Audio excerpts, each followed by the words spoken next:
तो जिस घर में एक मुखी, अगर किसी के कारोबार नहीं चलता हो, अगर किसी का पैसा नहीं रुकता हो, तो उसको एक मुखी रुद्राक्ष का पूजन करना चाहिए।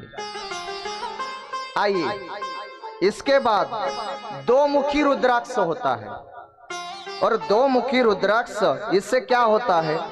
दो मुखी रुद्राक्ष से मनुष्य का सब काम मनोकामना पूर्ण होती है। दो मुखी रुद्राक्ष से। तीन मुखी रुद्राक्ष सभी विद्याओं को प्राप्त करती है। याद रखना माताओं, हमारे घर में बच्चे रहते हैं, स्कूल में पढ़ते हैं, तो स्कूल में पढ़ने के बाद कभी कभी क्या होता है, कोई कोई बच्चे की बुद्धि स्थिर नहीं रहती। तो जो कोई भी पढ़ाई करते हैं ना, तो पढ़ाई करने के बाद उसके ध्यान में नहीं बैठता। चाहे उसको कितना भी समझाओ, गुरुजी कितना भी समझाए, टीचर कितना भी समझाए, माँ उसकी पढ़ाई कितनी भी ले, उसको ट्यूशन लगाए, उसके माथे में कितना भी भरे डाले, लेकिन माथे पर नहीं बैठता। तो इसके लिए एक काम करना माताएं, जिसका बताया गया है तीन मुखी रुद्राक्ष लेना, और तीन मुखी रुद्राक्ष लेने के बाद उसका पूजन करना।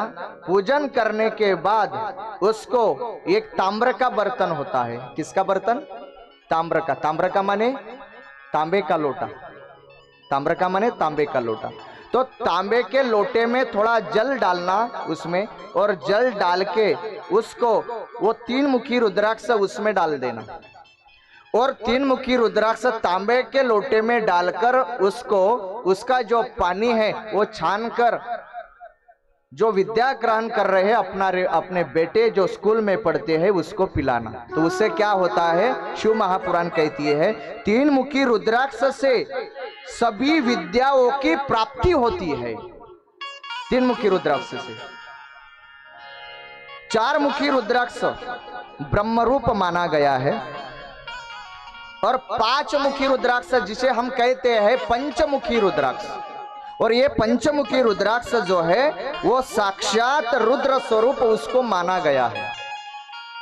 उसके बाद सहवा जो रुद्राक्ष है उसको, छह मुखी जो रुद्राक्ष है उसको कार्तिकेय स्वरूप होता है, और उसको कहाँ पहनाया जाता है? सुनो, छह मुखी रुद्राक्ष गले में नहीं पहनाया जाता, गले में नहीं पहनना चाहिए।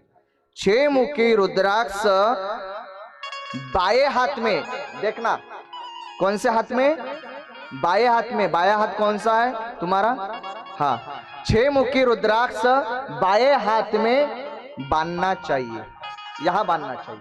छह मुखी रुद्राक्ष बाएं हाथ में बांधना चाहिए। छह मुखी रुद्राक्ष बाएं हाथ में धारण करना चाहिए, जिसका विशेष फल और जिसका विशेष लाभ हमें मिलता है रुद्राक्ष पहनने से। जो सात मुखी रुद्राक्ष होता है, अब देखो, सात मुखी रुद्राक्ष पहनने से कभी भी हमारे घर में दरिद्रता नहीं आती। आठ मुखी रुद्राक्ष, इसका महत्व है वो भैरव स्वरूप कहा गया है। एक शिव जी का रूप है जिसका नाम है भैरव।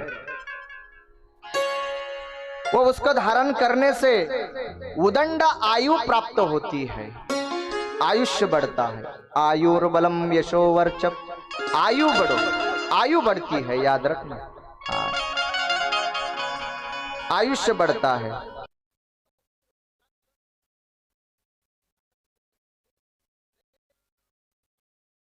दूर हो जाते हैं।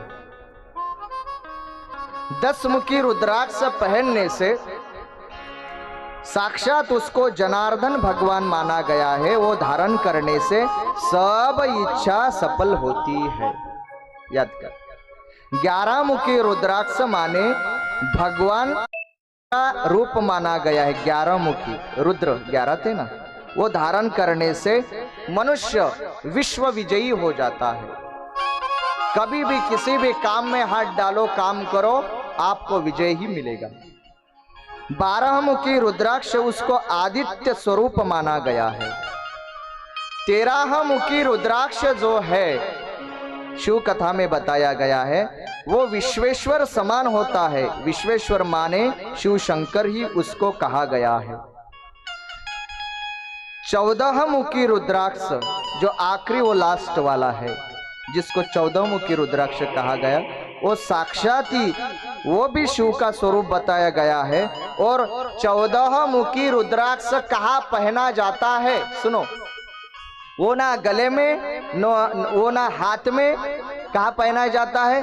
14 मुखी रुद्राक्ष पहना जाता है माथे पर। कहाँ पर? माथे पर। आपने देखे होंगे कभी ऋषि मुनि ऐसे माथे पर उनके रुद्राक्ष रहता है बांधा हुआ। 14 मुखी रुद्राक्ष माथे पर उसको पहनना चाहिए, मस्तक पे उसको पहनना चाहिए। तो वो क्या करता है? सब पाप नष्ट करते हैं और हमारे बुद्धि में जो दोष भरे पड़े हुए हैं उसका सर्वनाश, उसका नष्ट करने की ताकत, शक्ति 14 मुखी रुद्राक्ष में बताई गई है, जो अपना मस्तिष्क भी शांत करता है, श्वेत करता है। याद रखना, इतनी इस रुद्राक्ष की महिमा